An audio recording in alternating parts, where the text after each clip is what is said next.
Está no ar mais uma edição do Resenha das Gurias, o podcast de futebol feminino de GZH e da Rádio Gaúcha. Eu sou a Valéria Poçamar e comigo na apresentação está Carol Freitas. Hoje, mais um episódio chegando aqui na Rádio Gaúcha, no Spotify e também em imagens aqui no YouTube de GZH, na parceria de KTO, No The Odds e também Trilegal, com respeito e igualdade à vida é Trilegal. Trilegal, porque apoiar o futebol feminino é Trilegal. E esse episódio, ele começa, Carol Freitas, repercutindo a convocação da Seleção Brasileira Feminina para os Jogos Olímpicos de Paris, a lista de 18 atletas, mais 4 suplentes, e tem uma questão especial também na programação da seleção até o embarque para a França, e a gente vai falar um pouco mais ao longo deste episódio.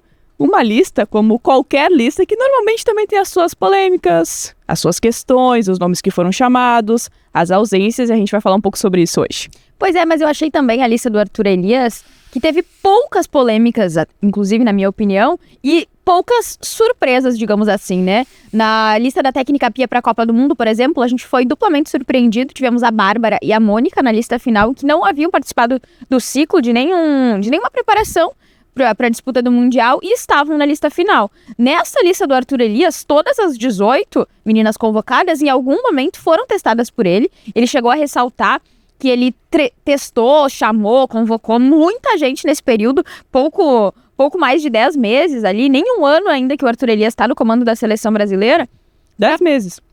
Para poder testar bem, ver quem conseguia, né, assumir essa responsabilidade, que a gente sabe que jogar por clube e jogar por seleção brasileira é um pouco diferente, né? A camisa é um pouco mais pesada, a camisa da seleção brasileira, mas eu não achei nada assim de tão polêmico e tão assustador. Vi nas redes sociais um pessoal já um pouco brabo e acho que também a galera ela já tá receosa, talvez seja essa palavra, com os nossos últimos anos de seleção brasileira. E que não dá pra botar na conta do Arthur Elias. Exatamente. Né? E daí os resultados não foram positivos recentemente, e aí a galera já fica com aquele receio de, tá, mas tá levando a fulana e eu levaria a ciclana.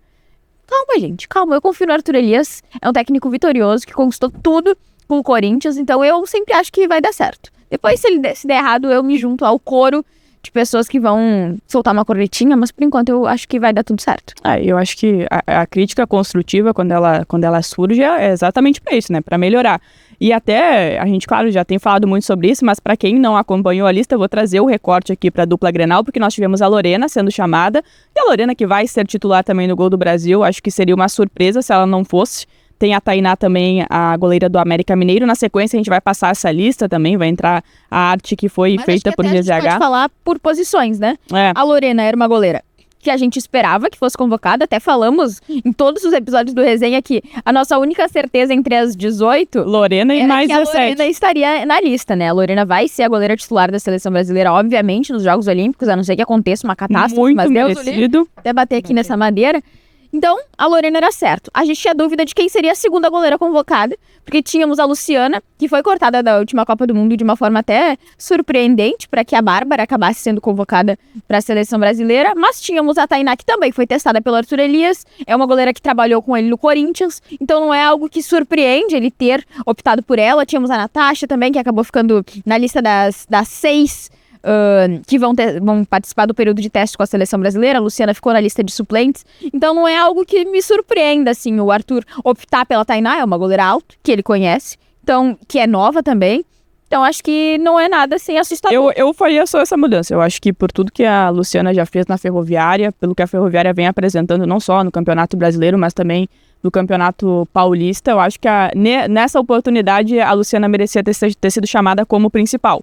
Eu acho que a Tainá, ela tem tempo ainda para participar ao longo desse ciclo, né? Tem Copa do Mundo lá em 2027, então eu levaria a Luciana por questão de méritos, por tudo que ela vem fazendo há muito tempo. Mas ok, eu acho que não tudo bem, levou a Tainá, aqui é um julgamento de mérito que eu tô colocando, né, na minha avaliação. Mas então nós temos as duas goleiras. Acho que a gente pode ir pra questão das zagueiras. Anos a Tainá. Eu achei até que ela fosse um pouco mais nova, mas não é tão novinha ainda. Mas é aquilo que a gente já falou outras vezes. Também. Exato. É um tempo que quanto maior a idade, tem mais também a questão da experiência e tudo mais. Em relação às zagueiras, foram chamadas a Tarciane, que atua nos Estados Unidos, a Rafaele também, que é companheira, vou falar da Marta aqui dos Estados Unidos também no Orlando Pride, e também a Thaís Ferreira, que ganhou oportunidade, joga na Espanha. Nada que surpreenda.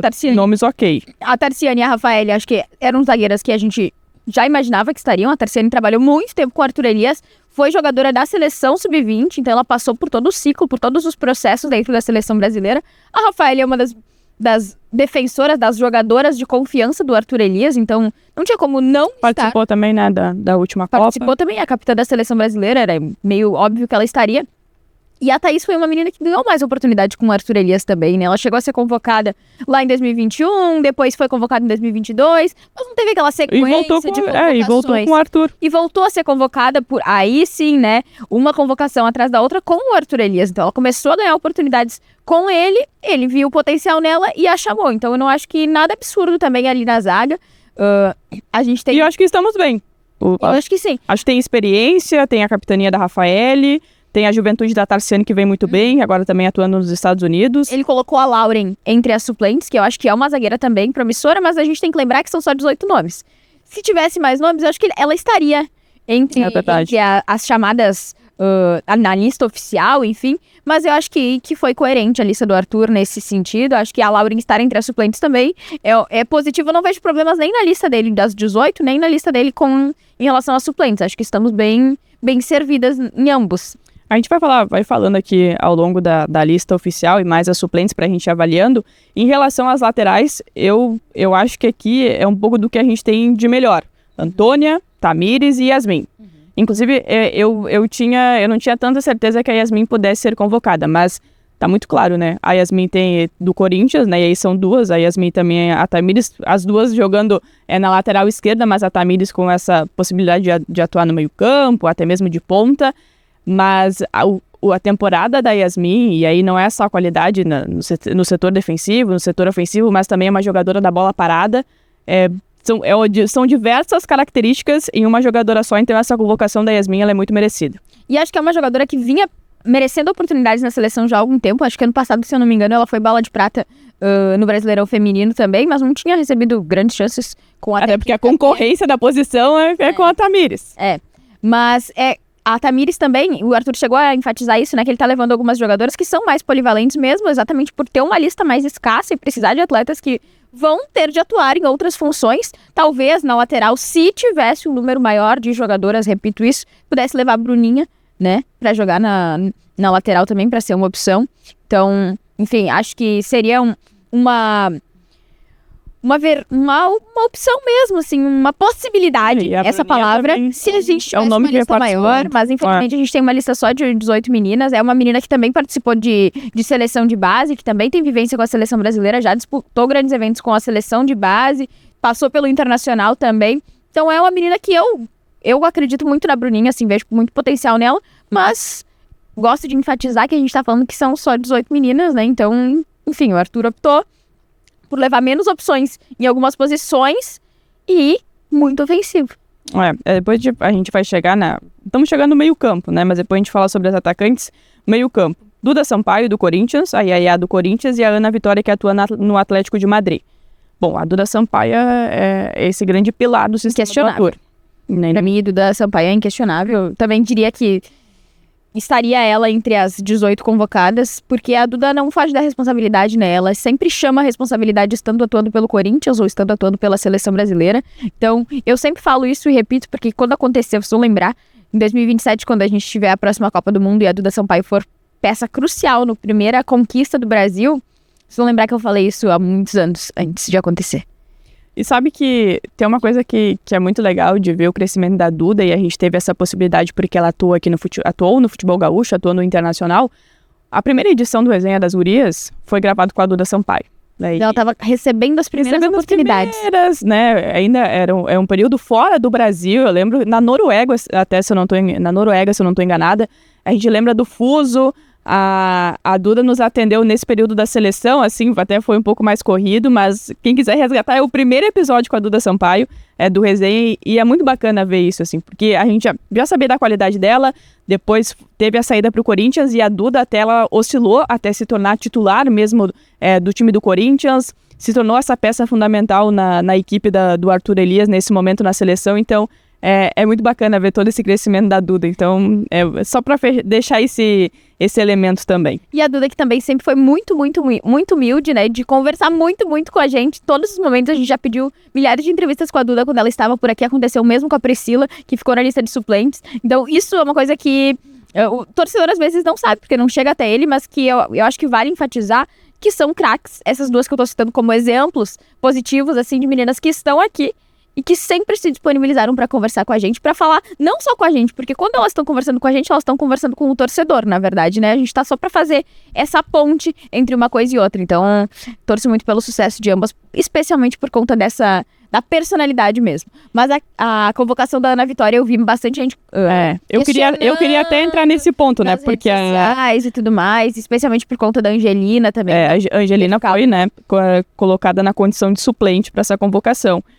Mas a Ana Vitória, ela também teve, assim, ao mesmo tempo que a Angelina também ganhou muitas oportunidades, a Angelina até, ela tinha uma preferência maior da Pia, a gente ouviu diversas vezes a Pia elogiando muito ela nas coletivas de imprensa, e a Angelina era uma peça mais do ciclo da Pia. A Ana Vitória também foi para a Copa, mas não, digamos que não tinha, na comparação com como a Pia falava tanto da Angelina, não era tanto. E até tinha, não sei se é um peso, ou enfim, uma pressão, não sei como a gente pode adjetivar, de que a Angelina poderia ser a sucessora da Formiga, né, no meio-campo da seleção brasileira. Acho que é um peso, na verdade, né, porque a gente tá falando da Formiga, mas tinha-se também isso a respeito da Angelina, mas é uma atleta que eu também gosto, mas enfim, eu não vejo tanta polêmica, assim, optar pela Ana Vitória em detrimento da Angelina e ter as duas, uma entre as 18 e outra entre as 4. Não acho que é algo que a gente possa ficar aqui discorrendo a respeito. E, enfim, levantando 12 motivos para provar que o Arthur Elias está errado. Não, acho que até porque não precisa. Acho que tem outras coisas que a gente pode discutir, mas a lista é aquilo, né? Cada um vai ter a sua. Eu tive a minha também, teve algumas mudanças. Aí, nós vamos chegar no ponto das atacantes. São 7 atacantes. Gabi Portillo, Adriana, Caroline, Ludmilla, Marta, Jennifer e Gabi Nunes. E aqui, a situação da Caroline, eu acho que foi a que mais chamou a atenção. E eu também tenho um asterisco em relação a isso.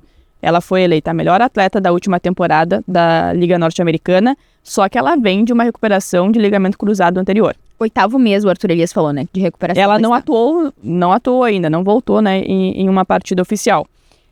Só que aí, eu vou entrar na mesma questão da Lorena. E claro que a posição é diferente, né? A questão do desgaste jogo é diferente. É diferente, tudo é diferente. Mas o Arthur fez a mesma coisa com a Lorena. Ele deu a primeira oportunidade antes mesmo da Lorena voltar a atuar no Grêmio. A resposta foi extremamente positiva. Claro que nesse momento, quando você tem apenas 16 atletas de linha, e aí eu tô falando porque a gente não tá contando as goleiras aqui, é bem complicado chamar uma atleta nessa situação. Mas a Caroline também já mostrou todo o seu trabalho na seleção brasileira. Até acho que poderia levar outras jogadoras. E aí eu vou deixar aqui a minha questão, porque eu acho que a Priscila poderia ter entrado. E a Priscila está na condição de suplente. Mas, e aí eu usei o exemplo da primeira oportunidade. O Arthur faz isso, né? Acho que mais do que ninguém, de dar confiança para uma jogadora no momento da seleção brasileira, o Arthur sabe fazer isso muito bem. E a gente viu isso com a Lorena. Mas claro que acho que a Caroline, por ser uma competição curta, de tiro curto, jogos a cada 2 dias, essa situação da Caroline eu acho que é o que mais gera polêmica nesse setor de ataque. E ele até chegou a falar na coletiva, foi questionado 2 vezes a respeito dessa convocação da Caroline, porque foi uma surpresa mesmo. Eu acho que não se esperava que ela fosse convocada para um evento desse tamanho, enfim, tudo mais. Nesse momento em que ela se encontra, nunca questionando o mérito dela e a qualidade dela, não é isso que a gente tá querendo dizer. Mas eu penso que talvez nesse período de preparação na Granja Comari, se ela sentiu alguma coisa em que perceba que não tá apta, não tá pronta, enfim, que algo pode sair um pouco do controle, talvez ela não vá para Paris. Imagino que isso possa ser uma possibilidade, só que eu não sei se daí o Arthur Elias colocaria mais uma atacante na lista, ou seja, puxaria a Priscila para viajar para Paris, ou não, porque a gente tem 7 atacantes numa lista de 18. Né? Ou 7 numa lista de 16 jogadoras de linha. Quase 50% das convocadas são atacantes. Então, eu não sei se ele, de repente, não levaria uma Angelina para meio de campo, e aí ficaria com 6 atacantes. Mas eu acho que ele não pensaria a respeito, sabe? Ele não vai abrir mão dessa questão ofensiva. Daí, acho que a Angelina, ou até mesmo a Priscila, né, entraria nessa vaga, mas Eu acho que a questão da Caroline é você dar confiança pra jogadora, é sentir como ela vai estar, e aí tem esse período aqui de treinos, ele falou que tem acompanhado ela também. Ele falou que chegou aí pessoalmente nos treinamentos dela nos Estados Unidos para acompanhar como é que estava a situação, antes de fazer a convocação, chegou a conversar com profissionais do clube dela, chegou a conversar com ela, enfim, para que não fosse algo impensado, enfim, de forma... Até para não causar nenhum risco para ela. Até porque é uma lesão, é uma lesão que muitas vezes você pode ter outra lesão em decorrência do tempo parada, então isso chama atenção. E aí a gente falou, né, só para fechar aqui e reforçar, as suplentes. A Luciana, goleira da Ferroviária, a Lauren, que é zagueiro, a Angelina, meio-campista, e a Priscila, portanto, atacante do Internacional. Só mais uma coisinha também, né? A Cristiane. Foi questionado, o Arthur Elias foi perguntado a respeito de ter deixado a Cristiane de fora dos Jogos Olímpicos. Ela é a maior artilheira das Olimpíadas geral, assim, não só pelo Brasil. 14 gols marcados, né? A Marta, inclusive, pode igualar, né? Tem 13. Mas foi questionado a respeito disso. Acho que o Arthur Elias, ele foi um técnico que deu bastante oportunidade para a Cristiane desde que ele assumiu. Acho que ela esteve em quase todas, se não esteve em todas as convocações dele, prevendo Jogos Olímpicos, enfim, testando para Jogos Olímpicos, e ele falou que se a lista fosse maior, de repente ele levaria ela. Se fosse uma lista para a Copa do Mundo, com 22, 23 atletas, talvez ela estivesse presente. Mas como é uma lista mais enxuta, com apenas 18 nomes, ele optou por não levá-la. Falou muito sobre os méritos da Cristiane, é a vice-artilheira do Brasileirão Feminino, atrás só da Amanda Gutierrez, que também foi chamada para esse período de treinamentos. Falou muito sobre os méritos da Cristiane, enfim, com quase 40 anos, 39 anos, e ainda tá jogando nesse altíssimo nível, chamando a responsabilidade, decidindo os jogos para o Flamengo, enfim, ressaltou tudo isso, disse que vai conversar com ela também, que ainda não conversou com ela porque a lista é secreta, né, então não podia mandar aquela mensagem no WhatsApp, né, antes da convocação. Exatamente, mas eu acho que ele foi bem... tratou ela como ela merecia nesse sentido, assim, de a Cristiane é uma pessoa, é uma atleta que é importante demais para a história da seleção brasileira, então eu acho que ele teve um respeito para com a Cristiane que a Pia não teve, de pelo menos explicar na coletiva. A Pia foi questionada a respeito da Cristiane, não quis responder à imprensa a respeito disso. O Arthur Elias teve uma postura completamente diferente, falou sobre ela, falou que vai conversar com ela, exaltou os méritos dela e disse que de repente, se fosse diferente, se fosse uma lista maior, ela estaria, mas diante das condições, optou por outros nomes, até por conta dessa própria reformulação mesmo, que a gente sabe que a seleção brasileira precisa passar, então ele tá levando poucas jogadoras até nesse nicho mais experiente, né? Rafaele, Tamires, Marta, mas a maioria são meninas que estão ganhando oportunidades com a seleção brasileira, vão disputar... Que estão construindo a sua história. Exatamente, vão disputar o seu primeiro grande evento com a seleção, ou o seu segundo, porque vem de uma Copa do Mundo. Então são meninas que ainda estão começando a escrever sua história com a camisa do Brasil. Por conta disso também acho que é coerente, né, essa escolha dele. Ele não deixou a Cristiane escanteada desde que ele assumiu, ele optou por dar espaço para ela, mas na lista final ele escolheu outros nomes. No futebol, eu acho que em qualquer outro esporte é muito difícil encerrar o ciclo, né? Encerrar uma passagem. E eu acho que o que falta para a Cristiane, mesmo ela não sendo convocada agora para a edição dos Jogos Olímpicos, é ter uma despedida à altura. Algo que a gente viu em relação à Formiga, que teve aquela polêmica, assim, da forma como foi. Mas a Cristiane, ela merece uma despedida da seleção brasileira e não é porque ela não foi convocada agora que ela não vai ser mais chamada. Não é essa questão. Eu acho que o Arthur lidou muito bem com essa situação, como você comentou, Carol. E a Pia também tem um contexto de... Eu acho que a Pia não era daqui, então talvez a forma como ela conduziu não foi a melhor. Esse respeito ele é muito importante, mas a gente também precisa assim, construir um novo ciclo, né? Novas atletas precisam ser conhecidas. Marta, Cristiane, Formiga, ninguém apaga o legado que elas fizeram, né? E isso foi extremamente importante para o momento que a gente está vivendo agora, assim como essas atletas serão fundamentais para o novo ciclo que virá. Tem muita gente vindo por aí, isso é extremamente importante. Eu acho que o que falta é exatamente isso, é uma despedida da Cristiane enquanto jogadora da seleção brasileira. Isso não precisa ser agora, até porque ela tem isso vai quando ela quiser também, né? Quando ela antes dela terminar a carreira. Exatamente, quando ela optar, assim como a Marta, em dizer hoje, este ano é meu último ano de seleção brasileira, a partir do ano que vem acho que não estou mais apta em condições, enfim, não é mais meu sonho, por exemplo, de defender a camisa da seleção brasileira, e por conta disso gostaria de me aposentar da seleção. Acho que quando isso acontecer, daí precisa ter uma homenagem, mas acho que esse primeiro passo, assim, precisa vir dela mesma. A gente sabe que antes ela tinha ainda, não sei se ela continua tendo, enfim, o desejo de continuar disputando competições com a seleção brasileira. Ela ressaltou isso na última Copa e durante todo o ciclo da Pia, em que ela acabou não recebendo muitas oportunidades, enfim. Então, acho que é esse passo. Como tu disse também, elas três, né, a Formiga, a Cristiane e a Marta, foram figuras para que o futebol feminino se transformasse no que é hoje. Acho que é difícil a gente falar de futebol feminino até com pessoas que não acompanham muito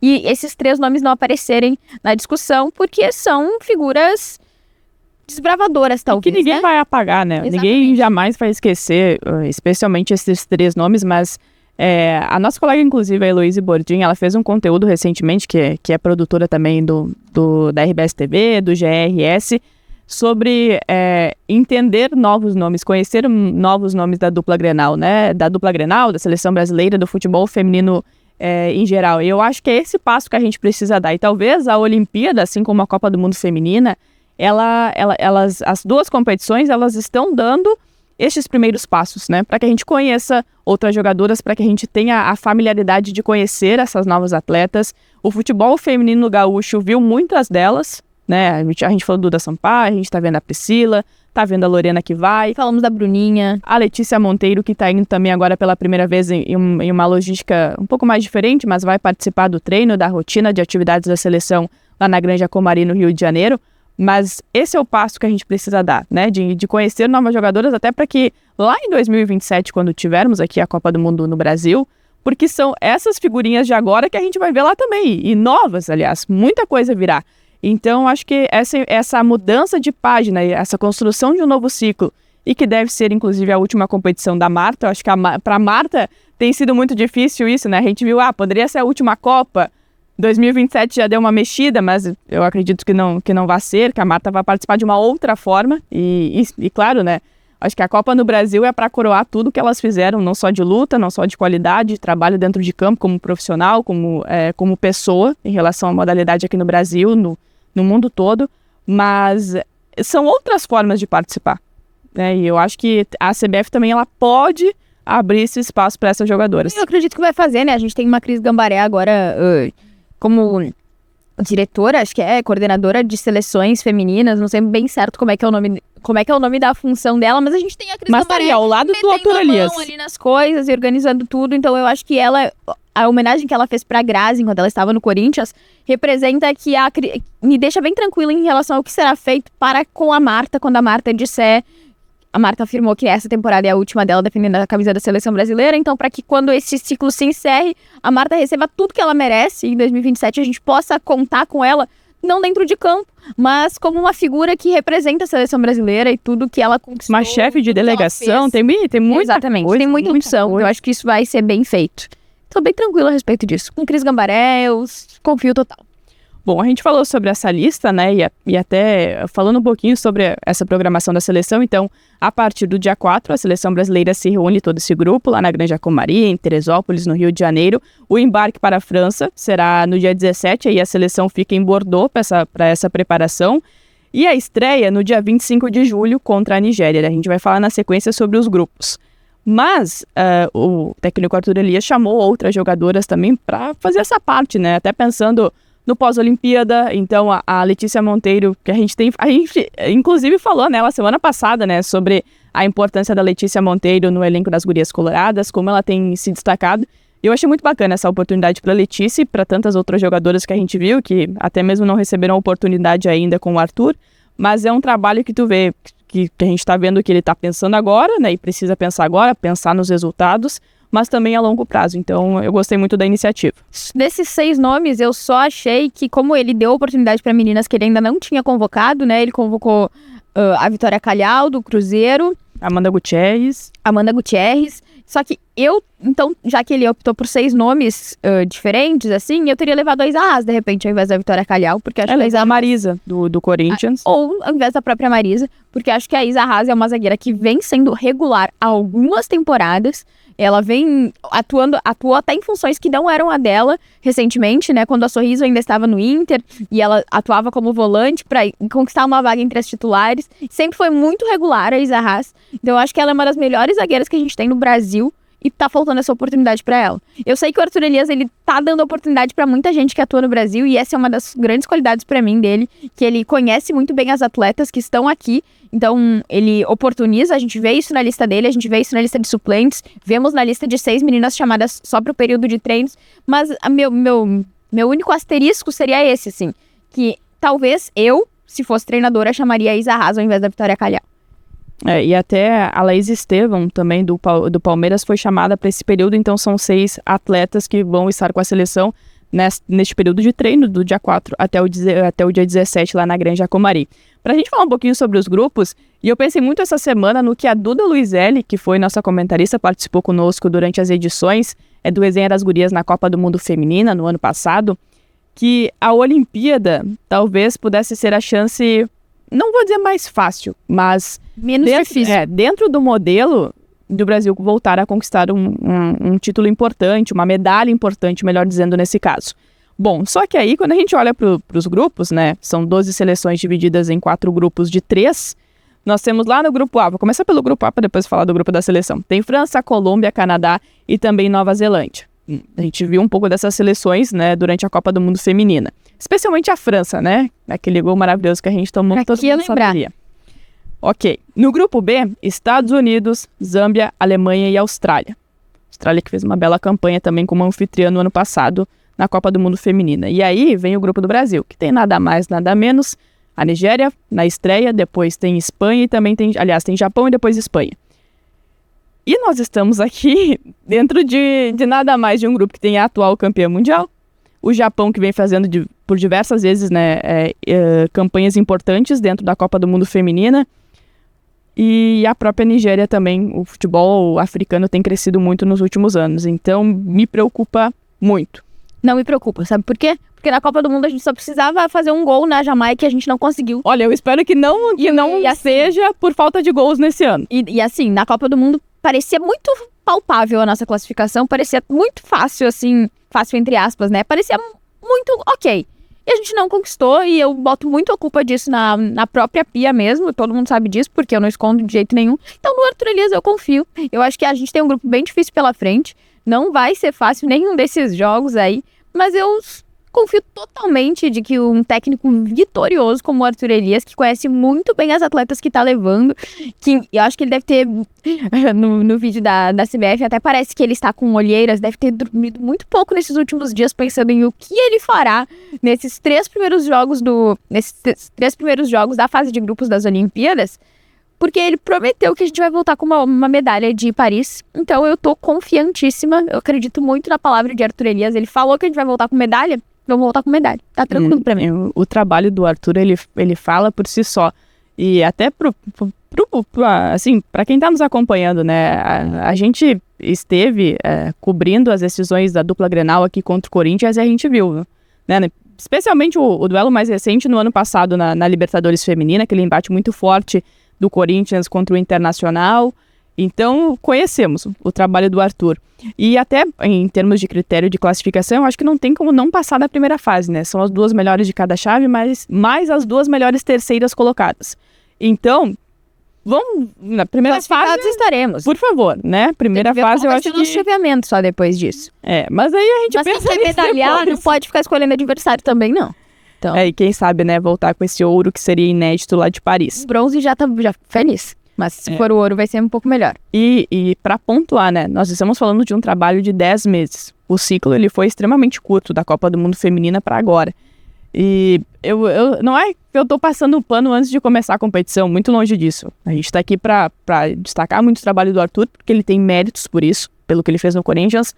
Mas, ao mesmo tempo, acho que a gente precisa ter muita calma na avaliação da seleção, né? São 10 meses em um trabalho que não é mais de clube, não é o dia a dia. A gente não tá falando de 10 meses dentro de uma rotina diária, de você ver as atletas, de testar o teu modelo de jogo. E o Arthur falou uma frase que eu fiquei pensando muito sobre isso, que para as outras seleções, o Brasil vai ser um time imprevisível, mas que o Brasil para si próprio, ele é previsível, já se sabe. Então, assim, acho que o Brasil ali dentro daquele grupo já se tem um entendimento, já se conhece muito bem. Claro que é um cenário totalmente oposto em relação à rotina de um clube, mas eu acho que isso pode daqui a um pouco ser um trunfo. Para as outras seleções, é um Brasil novo. bem diferente do que foi em relação àquele Brasil da Pia. E eu acho que isso é positivo, né? Eu vi muita gente questionando, e o Arthur até chegou a falar sobre isso na coletiva. Tem muitos nomes do Corinthians, se eu não me engano são 6 atletas que ele convocou entre as 18 que vêm do Corinthians, fora as outras meninas que não estão mais no Corinthians, mas que passaram pelo Corinthians. Só que quantas vezes a gente já brincou que a seleção não ganha nada, tem que trazer o Arthur Elias e dizer pra ele trazer as 11 dele do Corinthians que a gente vai começar a ganhar alguma coisa. Quantas vezes não se falou isso na brincadeira? Pô, ninguém conhece melhor o caminho das vitórias do que o Arthur Elias. E ele ressaltou isso. Quem ganhou tudo nos últimos anos foi o Corinthians. Todas as competições foi o Corinthians. Então, assim, nada é mais natural do que ele convocar as atletas que estão ali acostumadas a vencer. Eu acho isso natural demais. E não tem nenhum nome desses do Corinthians que seja contestável. Não é só porque é bruxa. Essas 6 aqui, essa daqui eu não levaria. Vi gente questionando, mas ele tá levando a Jennifer. Gente, a Jennifer, ela aproveitou as oportunidades que ela teve com a seleção. Ela é, pra mim, de clubes, ela é uma das melhores centroavantes que a gente tem entre os clubes brasileiros. Então, eu acho que não é questionável a convocação de nenhuma delas, inclusive nem da Jennifer. Eu acho que não tem que ter esse discursinho aí, não. Claro que a gente vai ver isso tudo na prática a partir do dia 25, né? No dia da estreia. Não sejamos tristes esse ano. Mas a gente, claro, vai seguir acompanhando a seleção, especialmente nesse período. A gente já vai entrar na dupla Grenal também, porque teve um resultado extremamente importante. Mas pra dizer que a gente tá tentando muito esse cara que a gente tá falando muito, né? Por favor, né? Que é o técnico Arthur Elias. Então, se tudo der certo, nós vamos conseguir esse bate-papo antes mesmo da ida do Brasil pra França. E a gente vai trazer esse papo com exclusividade aqui também no Resenha das Gurias. Bom, pra gente fechar o resenha de hoje, deixa eu aproveitar para agradecer também a parceria de KTO.com, No The Odds e também Trilegal, apoiar o futebol feminino é Trilegal, os nossos parceiros que estarão conosco também no Resenha das Gurias nessa edição especial de Jogos Olímpicos. Enfim, estamos no mês de julho, o mês que inicia a competição, somos muito próximos também da estreia, então a gente fica muito feliz também de ter a Trilegal e também ter a KTO junto conosco. Bom, pra gente fechar, Carol, eu vou inverter, ao invés de falar de dupla Grenal, vou falar de Juventude, porque teve um resultado extremamente importante. E as gurias jaconeiras teve viagem, estamos esperando os bastidores da Carol, ela vai disponibilizar em algum momento, mas um resultado extremamente importante lá em Fortaleza. Pois é, as gurias enfrentaram a equipe do Fortaleza no domingo, às 3 da tarde, no CT do clube mesmo, que fica em Maracanaú, nunca tinha ido a Maracanaú. Ribamar Bezerra é um nome de um CT. Bom CT, tá? Vários campos, bem retirado assim, enfim. Mas o Juventude venceu. Na minha opinião, assistindo ao jogo do estádio, inclusive quero fazer uma crítica aqui, bem pequenininha, ao Fortaleza mesmo, de não ter colocado um jogo decisivo de acesso, com a torcida que tem o Fortaleza, do tamanho que é a torcida do Fortaleza, num estádio para o torcedor poder apoiar. Porque como foi no CT, não tinha torcedor nas arquibancadas, apenas convidados. E para piorar, a CBF colocou o jogo no domingo às 3 da tarde, o masculino jogava praticamente no mesmo horário. Só que aí o Fortaleza podia ter pedido para adiar o jogo. Porque o Juventude pediu para adiar o jogo de volta para não jogar no mesmo horário do masculino e vai jogar só na segunda-feira. O Fortaleza podia ter feito a mesma coisa, podia ter jogado no sábado.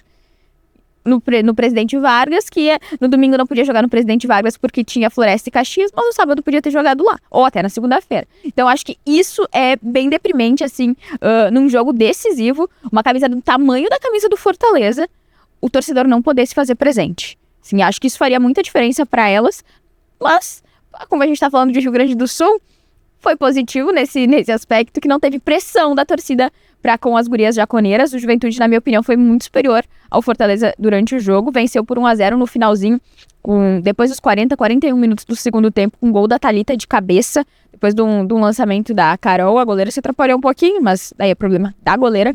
E o Juventude venceu por 1-0 e agora decide em casa, na próxima segunda-feira, às 7 horas da noite, no Alfredo Jaconi. Se empatar, tá na elite do Brasileirão Feminino. Se voltar a vencer, tá na elite do Brasileirão Feminino. O Fortaleza precisa vencer por um gol de diferença para levar para os pênaltis, ou por 2 para se classificar no tempo normal, né, as semifinais, e aí subir a elite do Brasileirão Feminino. Então a situação do Juventude é confortável?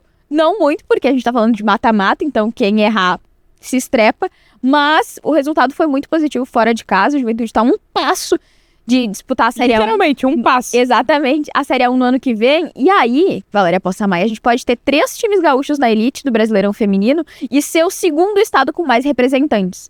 Porque no Rio de Janeiro, é iminente a queda do Botafogo agora, com a vitória das gurias coloradas sobre o Bragantino. Só uma uma combinação absurda de resultados, 2 vitórias por goleada salvaria o Botafogo, e aí o Rio de Janeiro teria 2 representantes ano que vem.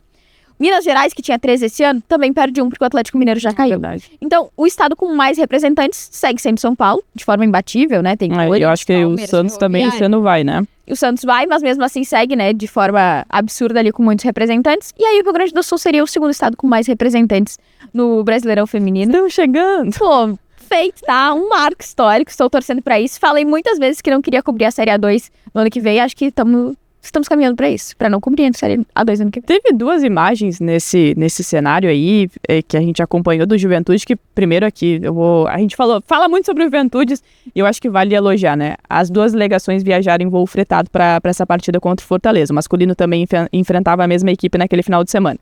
Muito legal, achei muito bacana.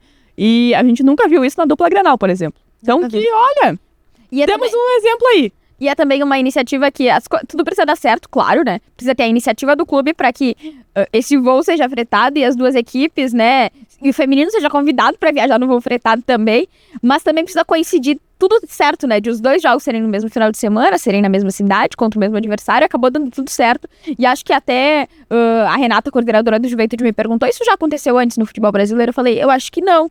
Porque também são muitas coincidências que precisam ocorrer para que a matemática seja exata. Mas a questão é que dá para fazer. Mas tendo iniciativa, bem organizado, dá para fazer. Só querer. E a outra foto que o professor Luciano Brandalize compartilhou nas redes sociais, ao lado do Roger Machado. Isso foi muito bacana.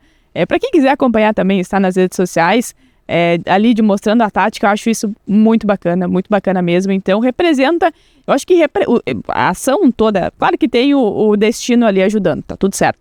Mas o investimento e a forma como o Juventude tem tratado. A gente tem vários asteriscos, e que bom que o jogo da volta vai ser no Alfredo Jaconi. Eu acho que nada mais que as gurias merecessem em relação a tudo que tem feito nas últimas temporadas, mas isso é muito bacana. Então, a gente cobra, e não é nenhuma crítica aqui à pessoa, a gente não critica por nada. Não é uma a gente está fazendo ninguém, é uma né? crítica construtiva.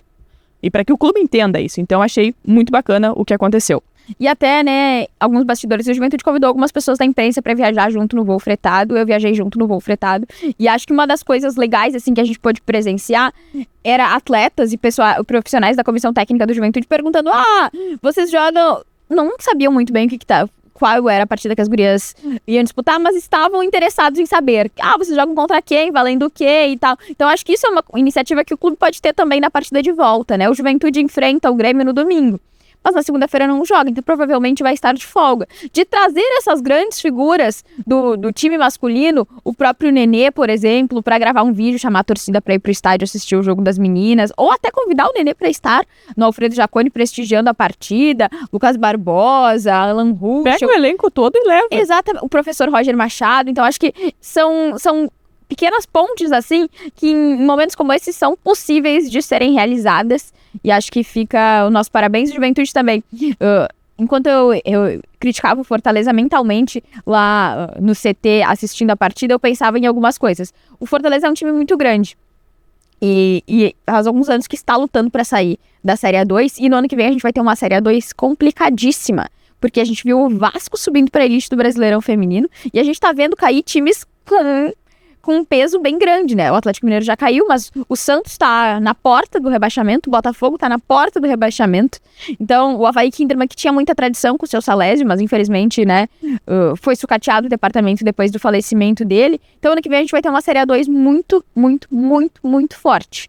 E é como a CBF insiste em fazer o campeonato dividido por região... Ô, CBF, hein? Esse ano tá se repetindo a mesma coisa que aconteceu no ano passado, que os 4 clubes que subiram foram do Grupo A, que é regionalizado para times do Sul e do Sudeste. Esse ano, dos 4 jogos de ida, 3 times do Grupo A venceram. O Juventude venceu o Fortaleza fora de casa, o Atlético Paranaense venceu o Sport e o Bahia venceu o JC, e só o Misto não venceu, empatou com o 3B. Os 3 times do Grupo A, 3 dos 4 times venceram. Então... eu acho que tá na hora já da CBF repensar um pouco essa fórmula mesmo de disputa da Série A2, independente se a gente tiver time gaúcho no ano que vem, mas pensando no bem da competição mesmo e das equipes que participam, especialmente no ano que vem, porque a tendência, se isso acontecer mesmo no ano que vem, de continuar da mesma forma, é que se repita a mesma coisa. A vantagem seja do grupo que vai ter esses times todos grandes e pesados com Dá para melhorar. Poder aquisitivo. Sempre dá para melhorar, né? E por que não fazer um congresso técnico, reunir os treinadores, Ouvir as atletas. os presidentes, as atletas, né? Já que a gente está falando tanto em Copa do Mundo Feminina aqui no Brasil, vamos começar a de fato, tocar em pontos importantes, trazer benefícios a mais para a competição. A gente dá para fazer isso. Para a gente fechar o resenha das gurias, teve uma vitória extremamente importante das gurias coloradas, 1-0 e garantido. Agora as gurias coloradas estão garantidas, né? 1-0 sobre o Bragantino. As gurias coloradas estão na elite do Brasileirão Feminino para 2025. E quem sabe até, né, algo mais no Campeonato Brasileiro. Claro que é difícil, são os 2 últimos jogos ainda contra Palmeiras, contra Santos, depois lá em agosto, mas importante ter essa marca para as gurias. Respiro, né? Porque o Inter vinha de uma situação muito complicada antes da enchente ali. E já tinha muita gente desesperada já por conta disso. Mas voltou dessa parada, venceu os 3 jogos contra adversários diretos. Acabou perdendo pro São Paulo naquela partida em que saiu na frente. Depois fez um bom jogo contra a Ferroviária num gramado tenebroso do Sesc. Que a gente já falava sobre isso, era impossível o gramado do Sesc estar em condições no inverno gaúcho, com 4 equipes treinando e jogando em cima. Não tinha como aquilo acontecer, aquilo dar certo. E por conta disso, as meninas tiveram que jogar no campo da PUC.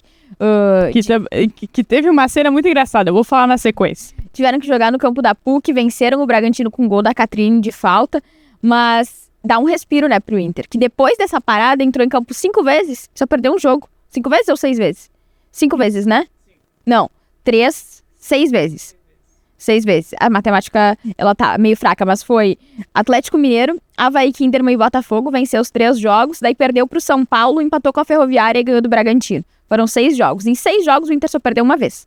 Então isso dá um respiro, dá uma vida nova, um ânimo novo para a sequência do campeonato. A gente sabe que para classificar é bem difícil, precisaria vencer os 2 jogos que tem pela frente, mas depois da partida que fez contra a Ferroviária, eu acho que não é impossível não, tá?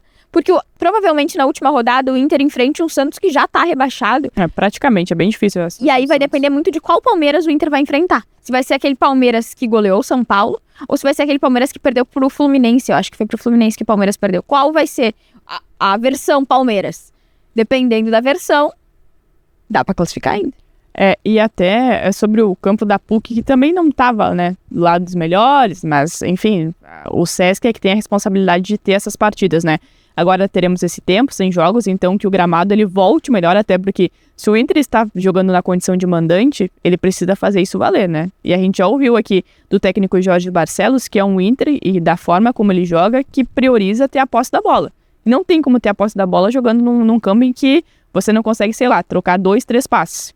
A gente entende a situação aqui do Rio Grande do Sul em relação à questão climática, mas vamos trabalhar isso, né? E tem um bom período agora para fazer isso. E claro, depois a retomada lá em agosto, as gurias coloradas vão parar, assim como as demais equipes. As gurias gremistas já haviam terminado essa parte também, entraram no G8.